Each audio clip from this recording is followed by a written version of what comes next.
It projects artwork on the facade of this building. It's 2.5 acres, and it's the largest digital art projection system in the United States.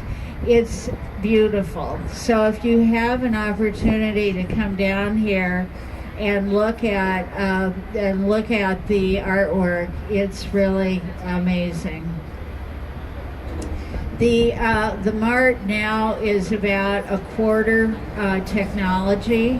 So Yelp is in there, Motorola Mobility is in there, 71 is in there, and so it's become a huge tech center.